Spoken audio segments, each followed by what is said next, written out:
తెలంగాణ రాష్ట్రంలో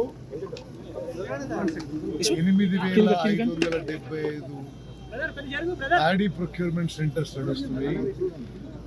last procurement centre వరకు కూడా, చివరి గింజ కొనే వరకు కూడా ఈ ప్యాడీ ప్రొక్యూర్మెంట్ కొనసాగుతుంది.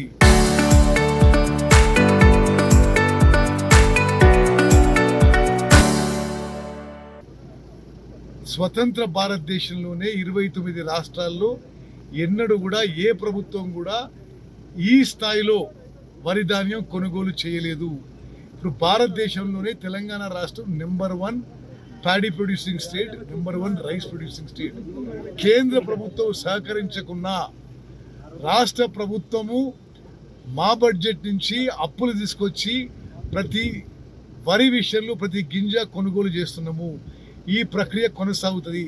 తడిసిన ధాన్యం కూడా ప్రతి గింజ ఎంఎస్పీకే కొనుగోలు చేస్తాము అని స్పష్టమైన హామీ ఇస్తాం.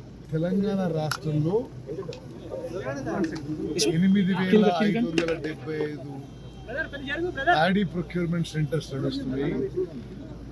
లాస్ట్ ప్రొక్యూర్మెంట్ సెంటర్ వరకు కూడా, చివరి గింజ కొనే వరకు కూడా ఈ ప్యాడీ ప్రొక్యూర్మెంట్ కొనసాగుతుంది.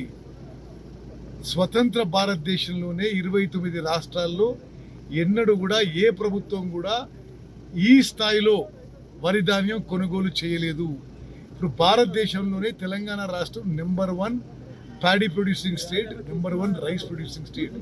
కేంద్ర ప్రభుత్వం సహకరించకున్నా రాష్ట్ర ప్రభుత్వము మా బడ్జెట్ నుంచి అప్పులు తీసుకొచ్చి ప్రతి వరి విషయంలో ప్రతి గింజ కొనుగోలు చేస్తున్నాము. ఈ ప్రక్రియ కొనసాగుతుంది. తడిసిన ధాన్యం కూడా ప్రతి గింజ ఎంఎస్పీకే కొనుగోలు చేస్తాము అని స్పష్టమైన హామీ ఇస్తాం.